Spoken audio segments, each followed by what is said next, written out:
Bismillahirrahmanirrahim. Assalamualaikum warahmatullahi wabarakatuh. Alhamdulillah hari ini kita sampai pada pertemuan kelima di kelas strategi pembelajaran bahasa Arab. Nah, pada pertemuan kali ini kita akan membahas tentang tujuan dan standar kompetensi.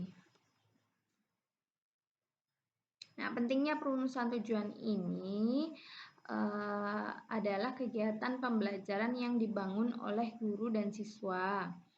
Nah, kegiatan ini harus bertujuan. Nah, sebagai kegiatan yang bertujuan ini, maka segala sesuatu yang dilakukan atau yang meliputi aktivitas guru dan siswa hendaknya diarahkan untuk mencapai tujuan atau goal yang sudah ditentukan di awal.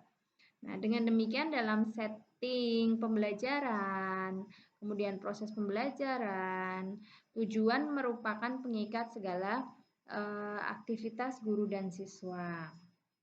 Oleh sebab itu, merumuskan tujuan ini merupakan langkah pertama atau langkah awal yang harus dilakukan dalam merancang atau merencanakan program pembelajaran ke depan. Ada beberapa alasan kenapa tujuan ini perlu dirumuskan dalam merancang suatu program pembelajaran. Yaitu yang pertama, rumusan tujuan yang jelas dapat digunakan untuk apa? Untuk mengevaluasi efektivitas proses pembelajaran yang berlangsung. Nah, keberhasilan itu merupakan indikator keberhasilan guru merancang dan melaksanakan proses pembelajaran yang telah berjalan. Kedua, tujuan pembelajaran ini juga dapat digunakan sebagai pedoman dan panduan kegiatan belajar siswa. Berkaitan dengan itu, guru juga dapat merencanakan juga mempersiapkan tindakan apa saja yang harus dilakukan untuk membantu siswa dalam belajar. Kemudian yang ketiga, tujuan pembelajaran juga dapat membantu dalam mendesain sistem pembelajaran. Artinya apa? Yaitu dengan tujuan yang jelas, itu dapat membantu guru dalam menentukan materi pelajaran, metode, strategi, alat, media, referensi, sumber belajar, serta dalam menentukan dan merancang alat evaluasi yang digunakan untuk melihat keberhasilan belajar siswa.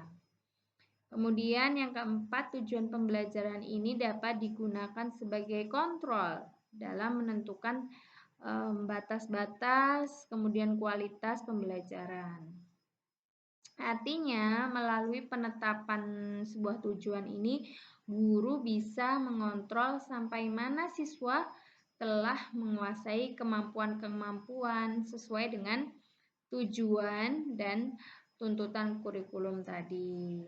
Nah, atas dasar tersebut, maka setiap guru perlu memahami dan juga terampil dalam merumuskan tujuan pembelajaran. Nah, tingkatan tujuan ini ada 4 ya. Tujuan pendidikan ini memiliki klasifikasi dari mulai tujuan yang sangat umum sampai tujuan yang paling khusus yang bersifat spesifik. Juga dapat diukur yang kemudian dinamakan kompetensi. Tujuan pendidikan ini bersifat umum sampai kepada tujuan khusus itu dapat diklasifikasikan menjadi 4, yaitu tujuan pendidikan nasional, tujuan institusional, kemudian tujuan kurikuler, dan tujuan instruksional. Tujuan pendidikan nasional ini adalah tujuan yang bersifat paling umum dan merupakan sasaran akhir yang harus dijadikan pedoman oleh setiap usaha pendidikan, yaitu artinya setiap lembaga dan penyelenggara pendidikan harus dapat membentuk manusia yang sesuai dengan rumusan itu, baik pendidikan yang diselenggarakan oleh lembaga pendidikan formal, informal maupun non-formal. Tujuan institusional. Nah, tujuan institusional ini adalah tujuan yang harus dicapai oleh setiap lembaga pendidikan. Dengan kata lain, tujuan ini didefinisikan sebagai kualifikasi yang harus dimiliki oleh setiap siswa setelah mereka menempuh atau dapat menyelesaikan program di suatu lembaga pendidikan tertentu. Tujuan kurikuler. Nah, tujuan kurikuler ini adalah tujuan yang harus dicapai oleh setiap bidang studi atau mata pelajaran. Oleh sebab itu, tujuan kurikuler ini dapat didefinisikan sebagai kualifikasi yang harus dimiliki siswa setelah mereka menyelesaikan bidang studi tertentu dalam suatu lembaga pendidikan. Kemudian tujuan pembelajaran atau tujuan instruksional, yaitu tujuan yang paling khusus, yaitu tujuan pembelajaran yang merupakan bagian dari tujuan kurikuler. Dapat didefinisikan sebagai kemampuan yang harus dimiliki oleh siswa setelah mereka mempelajari bahasan tertentu dalam bidang studi dalam satu kali pertemuan. Tujuan dan kompetensi. Dalam kurikulum yang berorientasi pada pencapaian kompetensi, tujuan yang harus dicapai siswa itu dirumuskan dalam bentuk kompetensi. Nah, dalam konteks pengembangan kurikulum, kompetensi ini adalah perpaduan dari pengetahuan, keterampilan, nilai, dan sikap yang dicerminkan dalam kebiasaan berpikir maupun bertindak. Dalam kompetensi sebagai tujuan, di dalamnya terdapat beberapa aspek, yaitu yang pertama knowledge, yaitu pengetahuan. Nah, knowledge ini adalah kemampuan dalam bidang kognitif. Misalnya, seorang guru sekolah dasar mengetahui teknik-teknik mengidentifikasi kebutuhan siswa dan menentukan strategi pembelajaran yang tepat sesuai dengan kebutuhan siswa. Yang kedua, understanding, yaitu pemahaman. Itu kedalaman pengetahuan yang dimiliki setiap individu. Misalnya, guru sekolah dasar hanya sekedar tahu tentang teknik mengidentifikasi siswa, tapi juga memahami langkah-langkah yang harus dilaksanakan dalam proses mengidentifikasi. Jadi guru sekolah ini tidak hanya sekedar tahu teknik ya, tapi juga langkah-langkah yang harus dilakukan dalam mengidentifikasi siswa. 3. Kemahiran skill ya, yaitu kemampuan individu untuk melaksanakan secara praktik tentang tugas atau pekerjaan yang dibebankan kepadanya. Misalnya nih, kemahiran guru dalam menggunakan media dan sumber pembelajaran dalam proses belajar mengajar di dalam kelas. Kemudian ada nilai atau value, yaitu norma-norma yang dianggap baik oleh setiap individu. Misalnya nilai kejujuran, nilai kesederhanaan, nilai keterbukaan, dan sebagainya. Yang kelima itu ada sikap atau attitude, yaitu pandangan individu terhadap sesuatu, misalnya senang, tidak senang, suka, tidak suka, dan yang lain. Yang keenam, minat atau interest, ya, yaitu kecenderungan individu untuk melakukan sesuatu perbuatan atau hobi ya, atau kecenderungan lah, sukanya apa gitu. Sesuai dengan aspek-aspek yang sudah disebutkan tadi, tampak bahwa kompetensi ini sebagai tujuan dalam kurikulum yang bersifat kompleks. Klasifikasi kompetensi ini mencakup yang pertama adalah kompetensi lulusan, kemudian kompetensi standar dan kompetensi dasar. Kompetensi lulusan ini apa? Yaitu kemampuan minimal yang harus dicapai oleh siswa setelah selesai mengikuti pendidikan pada jenjang atau satuan pendidikan tertentu. Yang kedua, kompetensi standar, yaitu kemampuan minimal yang harus dicapai setelah siswa menyelesaikan suatu mata pelajaran pada setiap jenjang pendidikan yang diikutinya. Nah, yang ketiga adalah kompetensi dasar, yaitu kemampuan minimal yang harus dicapai siswa dalam penguasaan konsep atau materi yang sudah diberikan guru dalam kelas pada jenjang pendidikan tertentu. Nah, standar kompetensi lulusan satuan pendidikan ini ya, tadi sudah dijelaskan bahwa tujuan institusional atau tujuan yang harus dicapai oleh setiap lembaga pendidikan dirumuskan dari tujuan pendidikan nasional. Tujuan institusional ini harus dipahami, kemudian dihayati oleh setiap guru. Oleh karena itu, tujuan ini merupakan dasar perumusan tujuan-tujuan yang ada di bawahnya, yaitu ada tujuan kurikuler dan tujuan instruksional.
Maaf, baterai habis ya tadi. Kita lanjutkan lagi. Nah, sesuai tadi ya, kompetensi sudah saya jelaskan, kompetensi standar dan kompetensi dasar. Sekarang standar kompetensi lulusan satuan tadi ya, di muka tadi yang sebelumnya tadi udah dijelaskan bahwa tujuan institusional ini adalah tujuan yang harus dicapai oleh setiap lembaga pendidikan yang dirumuskan dari tujuan pendidikan nasional. Nah, tujuan institusional ini harus dipahami kemudian diresapi ya, dihayati oleh setiap guru. Oleh karena itu, tujuan ini merupakan dasar perumusan tujuan-tujuan yang ada di bawahnya, yaitu tujuan kurikuler dan tujuan instruksional. Nah, tujuan institusional ini dirumuskan dalam bentuk kompetensi. Nah, yaitu kemampuan yang harus dicapai setelah siswa mengalami proses pembelajaran dalam suatu pendidikan tertentu. Badan Standar Nasional Pendidikan ini merumuskan standar kompetensi lulusan satuan pendidikan atau yang disingkat jadi SKLSP ini adalah kualifikasi lulusan yang mencakup pengetahuan, sikap, dan keterampilan pada setiap satuan pendidikan yang terdiri dari satuan pendidikan dasar dan menengah. Dasar ini, satuan pendidikan dasar ini meliputi SD, MI, SDLB, atau paket A, kemudian SMP, MTS, SMPLB, paket B. Nah, sedangkan satuan pendidikan menengah itu ada SMA, ada MA, SMALB atau paket C, SMK atau MAK. Nah, standar kompetensi kelompok mata pelajaran atau disingkat sebagai SKKMP ini terdiri atas kelompok-kelompok mata pelajaran, yaitu agama dan akhlak, kedua kewarganegaraan dan kepribadian, kemudian ilmu pengetahuan dan teknologi, keempat estetika, dan kelima jasmani, olahraga dan kesehatan. Merumuskan tujuan pembelajaran. Nah, tujuan pembelajaran ini adalah sebuah kemampuan ya atau kompetensi atau keterampilan yang diharapkan dapat dimiliki oleh siswa setelah mereka melakukan proses pembelajaran tertentu. Dalam kurikulum ini berorientasi pada pencapaian kompetensi. Tujuan pembelajaran itu juga bisa diistilahkan dengan indikator hasil belajar siswa, yang berarti apa hasil yang diperoleh siswa setelah mereka mengikuti proses pembelajaran. Dalam kurikulum berorientasi pencapaian kompetensi, tujuan pembelajaran itu juga biasa disebut dengan indikator hasil belajar. Artinya, apa hasil yang diperoleh siswa setelah mereka mengikuti proses pembelajaran. Ada 4 komponen pokok yang harus tampak dalam rumusan indikator hasil belajar seperti yang digambarkan dalam pertanyaan berikut ini, yaitu siapa yang belajar atau apa yang diharapkan dapat mencapai tujuan atau mencapai hasil belajar itu. Yang kedua, tingkah laku atau hasil belajar yang bagaimana yang diharapkan dapat dicapai itu. Yang ketiga, dalam kondisi yang bagaimana hasil belajar itu dapat dicapai atau ditampilkan. Lalu, seberapa jauh hasil belajar itu bisa diperoleh atau didapat. Pertanyaan pertama tadi berhubungan dengan subjek belajar. Penentuan subjek ini sangat penting untuk menunjukkan sasaran belajar. Kemudian pertanyaan kedua berhubungan dengan tingkah laku yang harus muncul sebagai hasil belajar setelah subjek tersebut mengikuti atau melaksanakan proses pembelajaran. Nah, istilah-istilah tingkah laku yang dapat diukur sehingga menggambarkan indikator hasil belajar itu antara lain adalah mengidentifikasi, menyebutkan, menyusun, menjelaskan, mengatur, dan membedakan. Sedangkan istilah-istilah untuk tingkah laku yang tidak terukur sehingga kurang tepat dijadikan sebagai tingkah laku dalam tujuan pembelajaran karena tidak menggambarkan indikator hasil belajar, contohnya mengetahui, menerima, memahami, mencintai, mengira-ira, dan yang lain. Itu tidak bisa diukur. Pertanyaan ketiga berhubungan dengan kondisi atau situasi di mana subjek dapat menunjukkan kemampuannya. Nah, sedangkan pertanyaan keempat berhubungan dengan standar kualitas dan kuantitas hasil belajar. Maksudnya adalah standar minimal yang harus dicapai oleh siswa. Nah, dari 4 kriteria atau komponen dalam merumuskan tujuan pembelajaran tersebut, maka sebaiknya rumusan tujuan pembelajaran mengandung unsur A, B, C, D. Apa itu A, B, C, D? Yaitu A, audience. Siapa yang harus memiliki kemampuan? B. Behavior, yaitu perilaku yang bagaimana yang diharapkan dapat dimiliki. C.